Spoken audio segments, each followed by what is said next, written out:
حضرات محترم،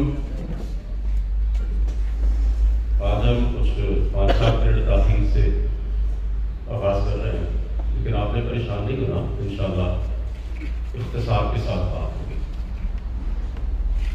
قرآن کریم کی سورہ حج کی ایک آیت مبارکہ میں نے آپ کے سامنے پڑھی۔ اس میں اللہ تعالیٰ ارشاد فرما رہے ہیں وَمِنَ النَّاسِ مَن يَعْبُدُ اللَّهَ عَلَىٰ حَرْفٍ۔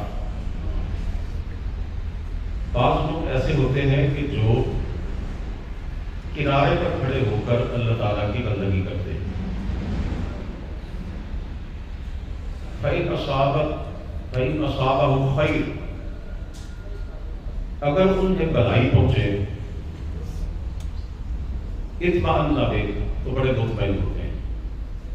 وَإِنْ أَصَابَتْهُ فِتْنَةٌ، اور اگر کوئی آزمائش پہنچے، کوئی تکلیف پہنچے، انقلب علی وجہہ، تو اپنے منہ کے بل پھر جاتے ہیں۔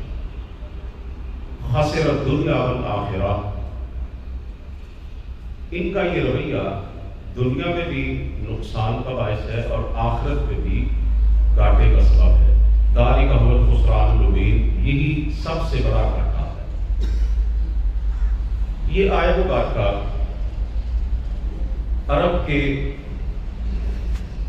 کچھ بدوؤں کے بارے میں، دیہاتیوں کے بارے میں نازل ہوئی۔ وہ مدینہ منورہ آتے، رسول کریم صلی اللہ علیہ وسلم کی خدمت میں حاضر ہو کر اسلام قبول کرتے۔ اگر تو اسلام قبول کرنے کے بعد انہیں خوشحالی ملتی، مال میں اضافہ ہوتا، کاروبار چلتا، تو کہتے بڑا اچھا دین ہے۔ اسے قبول کرنے کے بعد تو لہریں بحر ہو گئی۔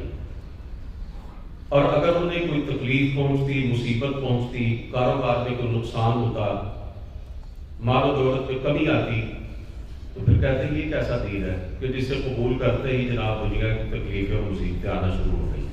یہ اچھا دین نہیں ہے، اور ان میں سے بعض مرتد ہو جاتے، اسلام ہی چھوڑ دیتے۔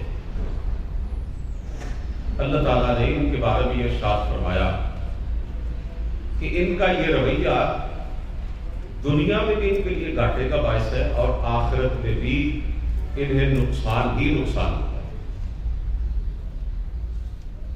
اس آیت مبارکہ میں ایک انسانی کردار اور رویہ بیان کیا گیا ہے، یعنی ایک ایسا شخص کہ جو کفر اور اسلام کی سرحد پر کھڑا ہے، کنارے پر کھڑا ہے، اگر ایک قدم آگے بڑھائے تو اسلام میں داخل ہو جائے گا، اور اگر ایک قدم پیچھے ہٹے تو کفر کے اندر داخل ہو جائے گا۔ اس کا تصور یہ ہے کہ دین پر عمل کرنے کے نتیجے میں مجھے دنیا ملنی چاہیے، میرا کاروبار چلنا چاہیے، مجھے پیسہ ملنا چاہیے، مجھے ترقی ملنی چاہیے، مجھے مال و متاع میں آگے بڑھنا چاہیے، اور دین پر عمل کرنے کے راستے میں مجھے کوئی تکلیف، کوئی پریشانی، کسی دکھ درد کا سامنا نہ کرنا پڑے۔ یعنی تو اللہ تعالیٰ کی مشروط بندگی کرنا چاہتا ہے، اللہ تعالیٰ کے ساتھ ایک کنڈیشنل ایک رویہ اختیار کرنا چاہتا ہے کہ یا اللہ تو مجھے یہ دے دے تو پھر میں نماز پڑھوں گا، اگر تو مجھے یہ دے دے تو پھر میں صدقہ خیرات کروں گا، اگر تو مجھے یہ عطا کر دے تو پھر میں یہ نیکی کروں گا۔ دین اسلام، یاد رکھیے، غیر مشروط اللہ کی اطاعت اور فرما برداری کا نام ہے۔ اگر اللہ تعالیٰ نوازے، دنیا کا مال و دولت دے، خوشحالی دے، تو پھر بھی اس کی بندگی، اور اگر اللہ تعالیٰ آزمائش میں اور امتحان میں ڈالے اور پھوٹی کوڑی بھی بندے کے پاس نہ رہے، پھر بھی کہے یا اللہ میرا رب تو ہے، میں نے تیرے ساتھ جو ایمان کا رشتہ استوار کیا ہے وہ کچھ ذاتی مفادات کے لیے تو نہیں کیا، اللہ تو میرا خالق ہے، مالک ہے، وہ میرا معبود ہے، تو دنیا میں جیسے بھی حالات میں مجھے رکھے، یا اللہ میں تو تیرا بندہ ہوں، میں تو دنیا میں آیا ہی اس لیے ہوں کہ تیری عبادت کروں، تیرے احکامات کے مطابق زندگی گزاروں۔ اسی لیے سرکار دو عالم صلی اللہ علیہ وسلم نے یہ فرمایا ہے کہ نظر ماننا اچھا نہیں ہے، نظر ماننا اللہ کے ہاں پسندیدہ نہیں ہے۔ جیسا کہ بعض اوقات بندہ کہتا ہے کہ یا اللہ اگر تو میرا یہ کام کر دے تو پھر میں اتنی رکعت نماز ادا کروں گا، یا اللہ اگر میری یہ مصیبت ٹال دے تو پھر میں تیری راہ میں اتنا خرچ کروں گا۔ حدیث پاک کے مطابق یہ مکروہ ہے نظر ماننا، یعنی گویا آپ اللہ تعالیٰ سے سودا کر رہے ہیں کہ یا اللہ اگر تو مجھے میری من مرضی کی زندگی دے گا تو پھر میں تیرا مطیع اور فرما بردار ہوں، نہیں دے گا تو پھر میں تیرا باغی اور نافرمان ہوں، بس ایسے ہی چلتا رہوں گا۔ اسی لیے رسول کریم صلی اللہ علیہ وسلم نے فرمایا ہے کہ نظر سے کچھ ہوتا نہیں ہے، ہاں اس طریقے سے بخیل کنجوس آدمی کی جیب سے کچھ مال نکالا جاتا ہے۔ میرا خیال ہے آپ بات کو سمجھ رہے ہیں۔ ہاں یہ بات ضرور ہے، اگر بندہ کوئی نظر مان لے تو پھر اپنی نظر کو وہ ہر حال میں پورا کرے، پورا کیے بغیر نہ رہے۔ فی نفسی ہی نظر ماننا درست نہیں ہے۔ میں آپ کے سامنے یہ عرض کرنا چاہتا ہوں کہ دین کا راستہ تو کچھ پانے کا راستہ ہی نہیں، یہ تو کھونے کا راستہ ہے، یہ تو قربانی کا راستہ ہے۔ آپ اسلام کی بنیادی عبادات کو لیں، نماز ہے، اس کے ذریعے آپ کھوتے نہیں ہیں اپنا آرام، اپنی نیند، اپنا کاروبار، اپنی مصروفیات، اپنے بال بچوں کو چھوڑتے ہیں، جو نماز کا ٹائم ہو جائے، دوستوں کی محفل چھوڑ دیتے ہیں، دکان سے اٹھ جاتے ہیں۔ وقت کی قربانی ہے اس میں۔ اسی طرح آپ زکوٰۃ کو لیں، زکوٰۃ کوئی بندہ دیتا ہے تو کیا وہ دوسروں سے لیتا ہے یا اللہ کے دیے ہوئے میں سے دوسروں کو دیتا ہے؟ ہر سال 2.5% اللہ کا دیا ہوا مال اللہ کی راہ میں اس کے بندوں کو دیتا ہے۔ آپ روزے کو لیں، آپ سب نے الحمدللہ روزہ رکھا ہوا ہے۔ روزہ سراسر قربانی ہے، جذبات کی، خواہشات کی، کھانے کی، پینے کی، ازدواجی تعلقات کی۔ اسی طرح آپ حج کو لیں، حج میں دیکھیں کتنی قربانی ہے، کیا کچھ بندہ کھوتا ہے، لاکھوں روپیہ بندہ کھوتا ہے، کتنے پیسے لگتے ہیں آج کل۔ اپنے بعض اوقات چھوٹے چھوٹے پیارے پیارے بچوں کو چھوڑ کے جاتا ہے، اپنا گھر بار چھوڑتا ہے، اپنا کاروبار بزنس رسک پہ لگاتا ہے کہ جس کو سونپ کے آیا ہوں یا جو میرے بچے پیچھے کاروبار سنبھالنے والے ہیں، پتہ نہیں وہ کیا رویہ اختیار کریں گے، میرے آنے سے پہلے کاروبار بزنس ہی نہ اجاڑ دیں، یہ چلا چلایا سلسلہ جو ہے یہ ختم ہی نہ ہو جائے۔ آپ اس طریقے پر سوچتے چلے جائیں تو آپ اس نتیجے پر پہنچیں گے کہ دین اسلام میں پانے کا تصور کم ہے، کھونے کا تصور زیادہ ہے، لینے کا تصور کم ہے، دینے کا تصور جو ہے وہ زیادہ ہے۔ اس میں قربانی کا تصور جو ہے وہ جگہ جگہ پر ملے گا۔ اللہ تعالیٰ نے تو فرما دیا اپنے قرآن عزیز میں، احسب الناس ان یترکوا ان یقولوا آمنا وهم لا یفتنون، کیا لوگوں نے یہ سمجھ رکھا ہے کہ وہ صرف اتنا کہہ دیں گے زبان سے کہ ہم ایمان لے آئے ہیں، دعویٰ کر دیں گے تو ان کو جنت مل جائے گی اور ہم انہیں آزمائیں گے نہیں؟ فرمایا وَلَقَدْ فَتَنَّا الَّذِينَ مِن قَبْلِهِمْ فَلَيَعْلَمَنَّ اللَّهُ الَّذِينَ صَدَقُوا وَلَيَعْلَمَنَّ الْكَاذِبِينَ۔ لوگوں ہمارا یہ شروع سے طریقہ، یہ ہمارا دستور ہے، اللہ فرماتے ہیں کہ ہم نے ایمان کا دعویٰ کرنے والوں کو آزمایا ہے اور قیامت تک ایمان کا دعویٰ کرنے والوں کو آزماتے رہیں گے۔ انہی پتھروں پہ چل کے اگر آ سکو تو آؤ، میرے گھر کے راستے میں کوئی کہکشاں نہیں ہے۔ دنیا کی تکلیفوں، اذیتوں اور مصیبتوں میں ڈوب کر، امتحانات اور آزمائشوں کی بھٹی میں جم کر اللہ رب العزت کی بندگی کرنے کا نام اسلام اور دین ہے اور ایمان ہے۔ میں یہ نہیں کہتا اور نہ اسلام کا یہ مطلوب ہے کہ اللہ سے دنیا نہ مانگی جائے، رزق نہ مانگا جائے، اللہ سے مال نہ مانگا جائے، خوشحالی نہ مانگی جائے، کامیابی نہ مانگی جائے۔ اللہ تعالیٰ کو تو پسند ہے کہ اللہ کے بندے اس کے سامنے دامن پھیلائے اور مانگے، اور وہ دیتا بھی ہے۔ اللہ کے رسول نے کتنی دعائیں سکھائی ہیں، رزق کی دعا، بیماری سے شفا کی دعا، مشکل اور پریشانی میں کرنے کی دعا، اولاد مانگنے کی دعا۔ قرآن کریم برابر ہے دعاؤں سے۔ اللہ سے مانگنا چاہیے، وہ دیتا بھی ہے۔ ربنا آتنا فی الدنیا حسنہ وفی الآخرۃ حسنہ، اللہ نے فرمایا یہ میرے مومن بندوں کی دعا ہے۔ اللہ دنیا میں بھی بھلائی دے، آخرت میں بھی بھلائی دے، دنیا بھی بہتر کر دے، آخرت بھی بہتر کر دے۔ اللہ دنیا کا رزق حلال بھی دے اور آخرت میں جنت الفردوس کی نعمتیں بھی دے۔ اللہ سے مانگنا چاہیے، اللہ کو پسند ہے، لیکن مشروط کر دینا کہ اگر اللہ دے گا اس کی اطاعت کریں گے، اس کی بات مانیں گے، اس کی بندگی کریں گے، دین کا راستہ اپنائیں گے، اور اگر نہیں دے گا اللہ، مشکلیں اور مصیبتیں آئیں گی تو پھر ہم دین کو ہی چھوڑ دیں گے۔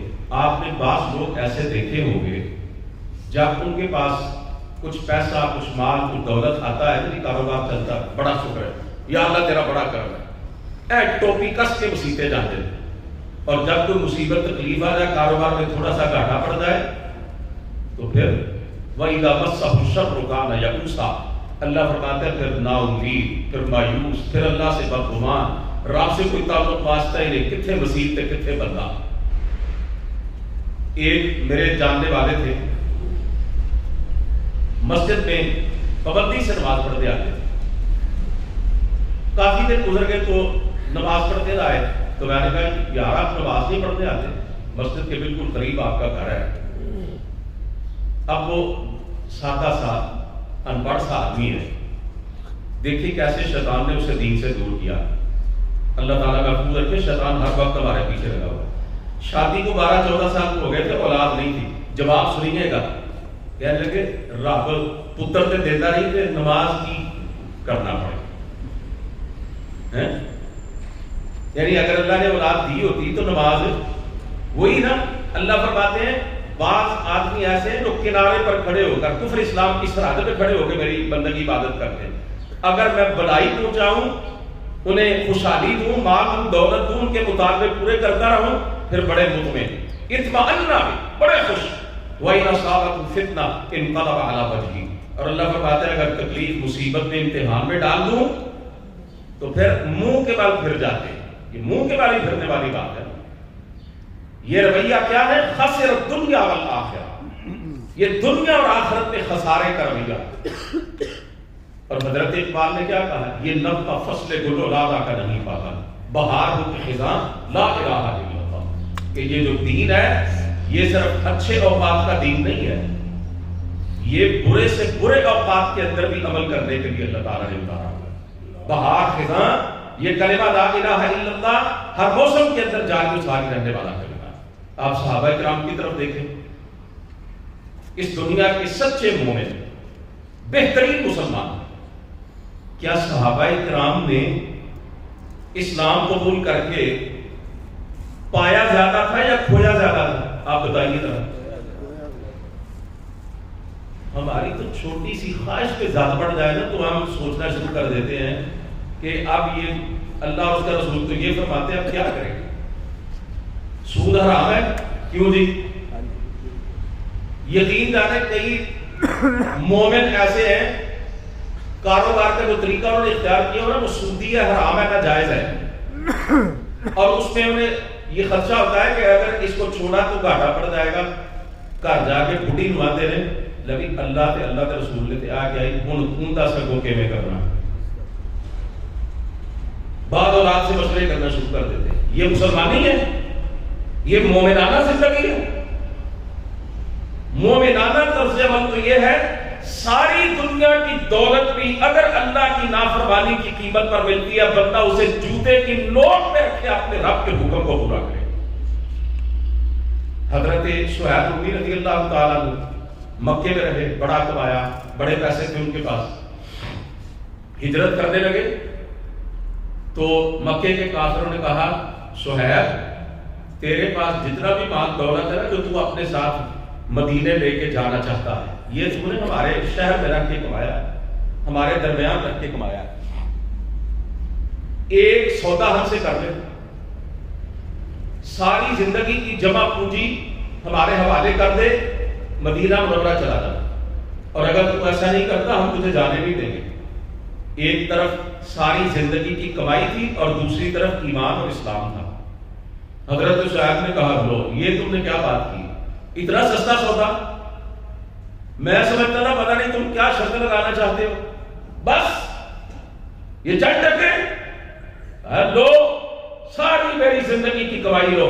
ہنستے مسکراتے مدینہ منورہ چلے گئے، سارا واقعہ رسول اکرم صلی اللہ علیہ وسلم کو سنایا تو آپ نے پتہ کیا فرمایا، رابحہ صہیب، رابحہ صہیب، اور صہیب بڑا نفع کا سودا کر کے آئے، بڑے منافع کا سودا کر کے آئے، اور ساری زندگی کی کمائی کھو دی، ذہن میں کوئی ملال نہیں ہے، ذرہ برابر ٹینشن نہیں ہے، معمولی سی۔ اللہ کے رسول صلی اللہ علیہ وسلم کھجورے کھا رہے تھے، جب یہ مکے سے مدینے پہنچے تو بیٹھ کر کھجورے کھانے لگے، اور ان کی آنکھیں خراب تھیں، اشوب چشم تھا۔ حضرت علی رضی اللہ تعالیٰ عنہ نے کہا اللہ کے رسول دیکھیں ان کی آنکھیں خراب ہیں پھر بھی کھجورے کھا رہے ہیں، کھجورے کھانے سے آنکھوں کی تکلیف میں اضافہ ہوتا ہوگا۔ تو حضرت شعیب رضی اللہ تعالیٰ عنہ بڑے ہلکے پھلکے سب کچھ کھو کر بھی ایمان بچا کر، دین بچا کر دیکھیں کتنے خوش ہیں، خوش طبی کے طور پر کہتے ہیں اے اللہ کے رسول میں اس آنکھ کی طرف سے کھا رہا ہوں جو ٹھیک ہے، یعنی ایک آنکھ ٹھیک تھی نا تو کہنے لگے جو آنکھ خراب ہے اس سائڈ سے نہیں کھا رہا، جو سائڈ جو آنکھ ٹھیک ہے میں تو اس کی طرف سے کھا رہا ہوں۔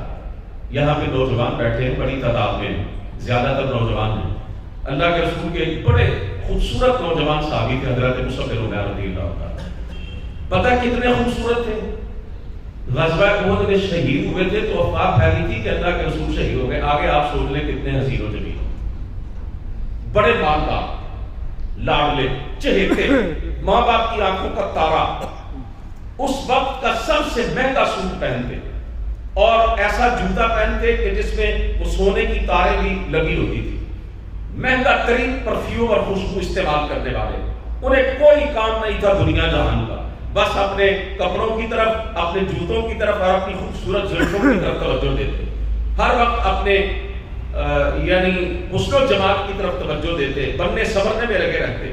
آج کے دور میں آپ کہہ لیں فیشنیبل نوجوان، مکے کا سب سے خوبصورت بھی اور سب سے فیشنیبل نوجوان، اللہ کے رسول کی دعوت سنی، اسلام قبول کر لیا، ماں باپ نے کہا گھر سے نکل جاؤ ورنہ دین چھوڑ دو، کہنے لگے نہیں گھر چھوڑ دوں گا، تمہیں بھی چھوڑ دوں گا، گھر سے نکلنے گئے تو کہا گیا یہ جو تم نے کپڑے پہنے ہوئے نا یہ بھی ہمارے دیے ہوئے ہیں، یہ بھی اتار دے، اور بھائیوں کپڑے اتار دیے، ٹانٹ کے دو ٹکڑے کیے، ایک اوپر والے حصے پر ایک نچلے حصے پر، اللہ کے رسول کے پاس آ گئے، حبشہ کی طرف ہجرت کی، ایک ہجرت، کئی سال وہاں رہے، رنگ سرخ و سفید زرد پڑ گیا، نرم و نازک جسم کھردرا ہو گیا، عیش و عشرت کی زندگی تو چھن گئی۔ دیکھیں ایمان کے لیے اور اللہ کی بندگی کے لیے کیا کچھ ہو رہا ہے۔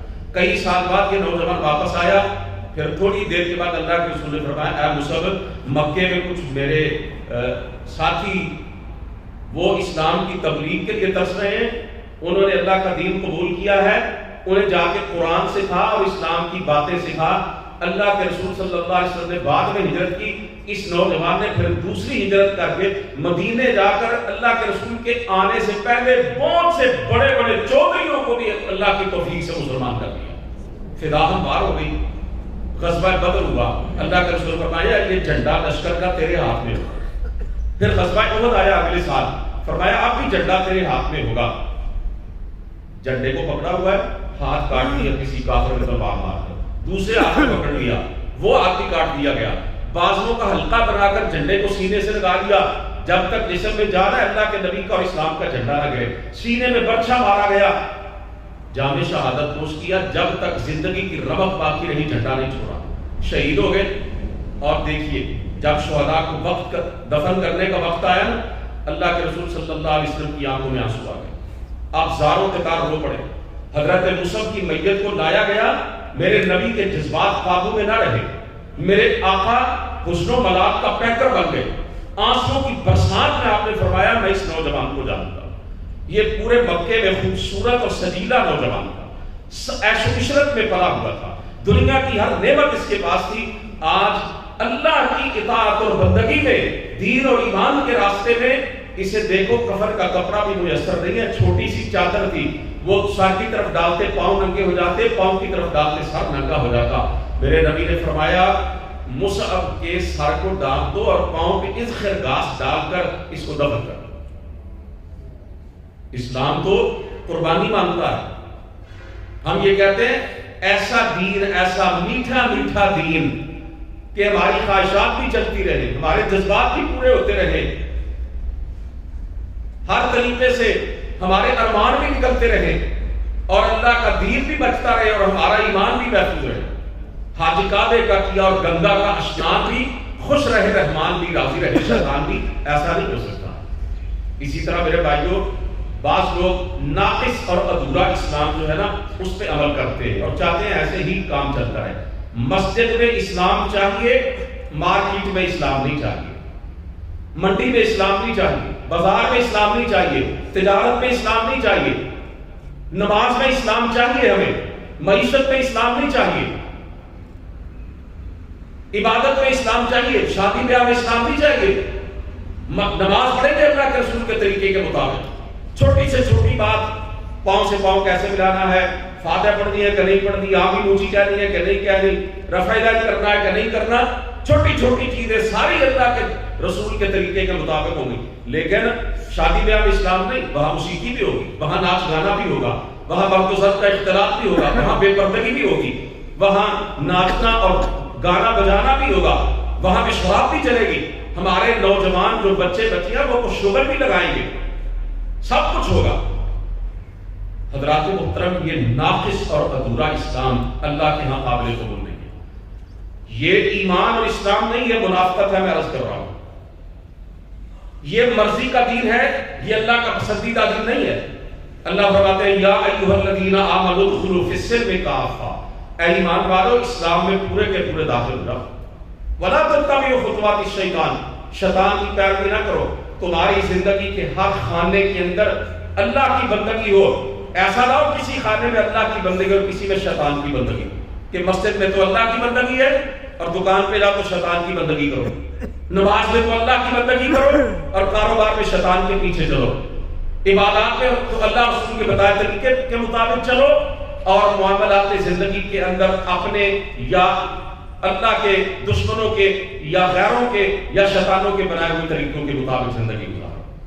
اسلام میں عقائد بھی ہیں، اعمال بھی ہیں، اخلاقیات بھی ہیں، اسلام میں قانون بھی ہے اور اسلام کے اندر دستور زندگی بھی ہے۔ اسلام پوری زندگی کے پورے رویے کا نام ہے، یہ یاد رکھے بات۔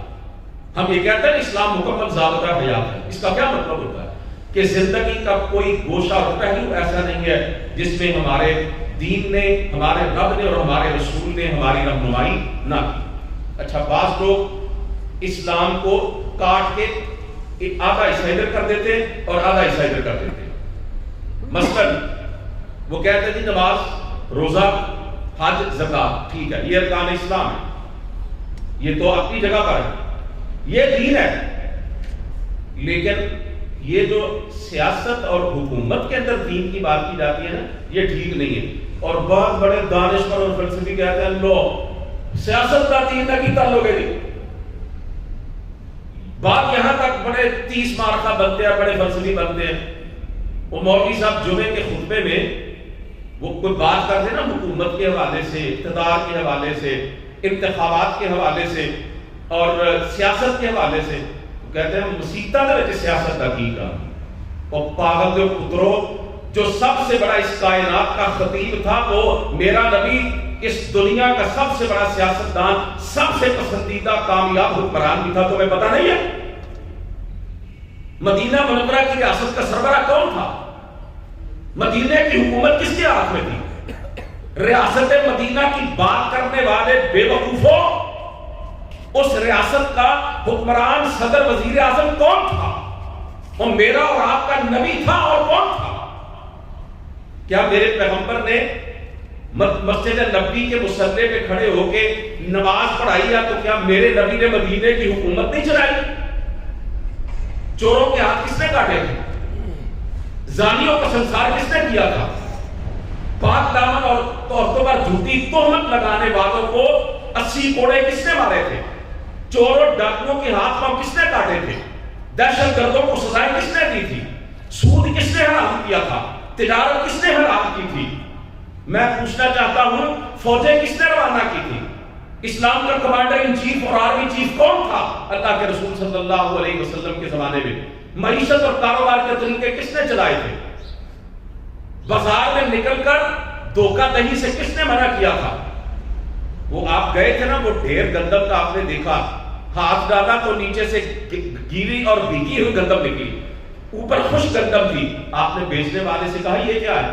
کہنے لگا اللہ کے رسول اس گندم پہ بارش پڑ گئی تھی۔ تو آپ نے فرمایا پھر اس گندم کا ڈھیر الگ کیوں نہیں لگایا؟ اس کو نیچے چھپا کے اوپر خشک دانے ڈال دیے۔ فرمایا من غشنا فلیس منا، جو ہمیں دھوکہ دیتا ہے کاروبار میں وہ ہم میں سے نہیں ہے۔ میرے پیغمبر نے تو حکومت کا، ریاست کا، سارے کا سارا نظام جو ہے وہ دین کی بنیاد پر قائم کیا۔ اور یہ یاد رکھیں کہ اگر دین کو صرف نماز روزے تک محدود کر دیا جائے، حکومت سے، سیاست سے، ایوانوں سے نکال دیا جائے تو پھر بربادی اور تباہی کے سوا کچھ نہیں آتا ہے۔ یہی یہودیوں اور عیسائیوں کا طریقہ ہے۔ اللہ تعالیٰ کے کسی حکم پر عمل کرتے جو مرضی کے مطابق ہوتا، اور کسی حکم کو چھوڑ دیتے جس سے ان کے مفادات پہ زد پڑتی۔ اللہ تعالیٰ نے سورہ بقرہ میں یہ بات ارشاد فرمائی ہے۔ میں آیتیں نہیں پڑھتا وقت کی قلت کی وجہ سے، ترجمہ آپ کے سامنے رکھتا ہوں۔ انہیں کہا گیا تھا تم نے ایک دوسرے کا خون نہیں بہانا، قتل نہیں کرنا ایک دوسرے کو یہودیوں، اور تم نے ایک دوسرے پر زیادتی نہیں کرنی، قبضے نہیں کرنے زمینوں پر ایک دوسرے پر، اور ایک دوسرے کو گھروں سے نہیں نکالنا۔ تو انہوں نے اللہ تعالیٰ کے حکموں کی پرواہ کوئی نہ کی۔ انہوں نے غیروں کے ساتھ مل کر اپنے ہم مذہب یہودیوں کو قتل بھی کیا، ان کا خون بہایا، ان کے گھروں سے ان کو نکالا، بے دخل کیا۔ اور جب کوئی یہودی قیدی بن جاتا نا جی دشمنوں کے ہاتھ، تو پھر اس کو فدیہ دے کر، رقم دے کر، پیسے دے کر چھڑوا بھی لیتے۔ اللہ تعالیٰ نے فرمایا افتؤمنون ببعض الکتاب وتکفرون ببعض، کتاب الہی کی کچھ باتیں مانتے ہو اور کچھ سے انکار کرتے ہو۔ ہمارے بعض حکم جو ہے وہ قبول کرتے ہو اور بعض کو ٹھکراتے ہو۔ تم نے اپنی مرضی کا دین بنایا ہوا ہے، زندگی کے جس معاملے میں چاہتے ہو تم میرے دین کو لے آتے ہو، جس سے چاہتے ہو نکال دیتے ہو۔ فما جزاء من يفعل ذلك منكم الا خزي في الحياة الدنيا ويوم القيامة يردون الى اشد العذاب۔ اللہ نے فرمایا ایسے لوگوں کی سزا یہ ہے دنیا میں وہ ذلیل و رسوا ہوں گے اور آخرت میں جہنم کا ایندھن بنیں گے۔ یہ کچھ معاملات میں میرے دین کی باتیں اور کچھ معاملات میں اپنی باتیں چلانے والے۔ اب یہ جو کہتے ہیں جناب نماز روزہ دین ہے، اس پہ ٹھیک ہے اللہ رسول کی بات مانیں گے، لیکن سیاست کا دین سے کوئی تعلق نہیں۔ یہ جتنے بھی بڑی پارٹیاں ہیں، سیاسی پارٹیاں، ان کے نظام کے اندر اور ان کے سوچ فکر اور نظریات کے اندر دین نام کی کوئی چیز ہی نہیں ہے۔ یہ جو ایاک نعبد و ایاک نستعین سے تقریر شروع کرتا ہے اور بعد میں جلسوں میں جو کچھ ہوتا ہے وہ آپ نے دیکھا نہیں۔ 4.5 سال میں ملک کی نظام کا اور ریاست کا ستیہ ناش کر دیا۔ کتنے ایسے قوانین انہوں نے پاس کرنے کی کوشش کی جو قرآن و سنت کے صریحاً خلاف۔ تفصیل کا وقت نہیں ہے، آپ جانتے نام ریاست مدینہ کا اور نظام چلایا جائے ریاست برطانیہ اور ریاست اسرائیل کا۔ اسی طرح یہ جو مسلم لیگ نون کے ہمارے صدر ہیں، سربراہ ہیں میاں نواز شریف صاحب، انہوں نے اپنے پچھلے دور حکومت میں کہا تھا دیکھو بھائی ہم سیکولر ہیں، لبرل ہیں، ہمارا نظام سیاست جو ہے یعنی انہوں نے وعدے کیا کہ ہم یہ سیاست پہ اور حکومت پہ آ کر اللہ کا دین، اللہ کے نبی کی شریعت نافذ کرنا چاہتے ہیں۔ ہماری سیاست لبرل لادین سیاست۔ میں آپ کے سامنے یہ عرض کرنا چاہتا ہوں، ابھی میں نے آپ کے سامنے آیت پڑھی ہے، میں نے رسول کریم صلی اللہ علیہ وسلم کا نمونہ پیش کیا ہے۔ آپ کی سیرت طیبہ آپ کے سامنے رکھی ہے. آپ کو دل کی گہرائیوں سے اور دل و دماغ کی ہماری سے یہ بات سمجھ لینی چاہیے کہ اللہ کا دین پوری کی پوری زندگی کا دین ہے. زندگی کا کوئی دائرہ اور خانہ اس سے باہر نہیں ہے. مسجد کا بھی دین ہے, یہ عدالت کا بھی دین ہے, کچہری کا بھی دین ہے, یہ حکومت کے ایوانوں کا بھی دین ہے, یہ تجارتی منڈیوں کا بھی دین ہے, یہ کاروباری اداروں کا بھی دین ہے, یہ سار میں کنگھی کرنے سے لے کر پاؤں میں جوتا پہننے تک اور واش روم سے لے کر یہ عدالت اور کچہری تک اور بیڈ روم سے لے کر حکومت کے تخت تک زندگی کے تمام شعبوں کا دین ہے. میرے بھائیو, جماعت اسلامی کی دعوت اللہ کی قسم اٹھا کے کہتا ہوں اس کے سوا کچھ نہیں ہے کہ اپنی پوری زندگی میں اللہ کی بندگی کرو اور اللہ کے رسول کی پیروی کرو اور اپنی زندگی سے دوسری بندگیاں نکال دو. نفس کی بندگی, خاندان کی بندگی, برادری کی بندگی, معاشرے کی بندگی, رسم و رواج کی بندگی اور وقت کے حکمرانوں کی بندگی. اپنی پوری کی پوری زندگی کو دین کے تابع لے آؤ اور جو خدا سے پھرے ہوئے اللہ کے باغی ہیں ان سے حکومت چھین کر, اقتدار ان سے چھین کر نیک سارے باکردار اور دیندار بندوں کے ہاتھ میں تھما دو. جماعت اسلامی کی دعوت صرف اس ایک مرکزی نقطے کے گرد گھومتی ہے. اور آج بھی آپ دیکھیں جو جماعت اسلامی کی تربیت یافتہ لوگ اسمبلیوں میں پہنچے, گزشتہ ادوار میں بھی کراچی کے میئر بھی رہے, M N A M P A بھی رہے, 200 کے قریب ہے جماعت اسلامی کے افراد جو اس ملک کی تاریخ کے اندر حکومتوں کے اندر پہنچے. کسی ایک کے دامن پر بددیانتی, کرپشن یا لوٹ مار کا الزام تک نہیں دنیا کی کوئی طاقت لگا سکی. کسی ادارے میں ان پر کوئی کیس نہیں ہے. اس کی وجہ کیا ہے؟ اللہ کے دین کے داعی ہیں, اقتدار کو امانت سمجھتے ہیں, حکومت کو دین سمجھتے ہیں, اقتدار کو اللہ کی دین سمجھتے ہیں. میں آخر میں یہ جملہ عرض کروں, سندھ اسمبلی کے اندر ایک نوجوان ہے سید عبدالرشید, جماعت اسلامی کا ایم پی ہے. اس نے اپنی انتخابی مہم چلاتے وقت یہ اعلان کیا تھا مجھے جتنی بھی تنخواہ ملے گی, جتنی بھی مراعات ملے گی وہ میں اپنے حلقے کی فلاح و بہبود پر اور اپنے حلقے کے عوام پر خرچ کروں گا. کل انہوں نے اپنی تنخواہ کی پوری تفصیلات بتلائی ہیں, سوشل میڈیا پر شیئر کی گئی ہیں. انہوں نے کہا مجھے 4-4.5 سالوں میں اتنی تنخواہ ملی ہے, اتنی مراعات ملی ہیں, اتنے پیسے میں نے سیوریج پر لگائے ہیں, اتنے پیسے جو ہے میں نے ہسپتال پر لگائے ہیں, اتنے پیسے میں نے گلیوں اور نالیوں پر لگائے ہیں, اور اتنے پیسے میں نے اپنے حلقے کے غریب عوام کے اندر ان کے معیار زندگی کو بہتر کرنے کے لیے ایک ایک پائی. میں جانتا ہوں اس نوجوان کو اچھی طرح. مرکزی جماعت اسلامی کی شورا کے اندر میں ان کے ساتھ بیٹھتا رہا ہوں. یقین جانیں آپ میں سے جس نے سب سے سستا اور عام لباس پہنا ہوا ہے سید عبدالرشید کا لباس اس سے بھی نچلے درجے کا ہوتا ہے. گھر کے وہ مشترکہ گھر ہے, کئی بھائی رہتے ہیں, اس میں ایک کمرے کے اندر وہ ایم پی اے زندگی گزار رہا ہے. ایسے ہی جماعت کے سارے لوگ ہیں الحمدللہ. میں یہ نہیں کہتا کہ اور لوگ اچھے نہیں ہیں, لیکن ایک معیار اور پورا رویہ ہے نا جی, وہ میں آپ کے سامنے رکھنا چاہتا ہوں. تو میں انہی الفاظ پر اکتفا کرتا ہوں. پتہ نہیں میں آپ کو یہ جو اللہ رب العزت کا فرمان ہے آپ کے دلوں میں اتارنے کے قابل ہوا ہوں یا نہیں ہوا ہوں, آپ کو کتنی سمجھ آئی ہے یا نہیں آئی ہے, لیکن میں نے اپنی ناقص فہم کے مطابق آپ کو کچھ سمجھانے کی کوشش کی ہے. آیت کا ترجمہ پھر سنیے توجہ سے. وَمِنَ النَّاسِ مَن يَعْبُدُ اللَّهَ عَلَى حَرْفٍ. اللہ فرماتے ہیں بعض لوگ ایسے بھی ہوتے ہیں جو کنارے پر کھڑے ہو کر, کفر اور اسلام کی سرحد پہ کھڑے ہو کر ہماری بندگی کرتے ہیں. فَإِنْ أَصَابَهُ خَيْرٌ اطْمَأَنَّ بِهِ.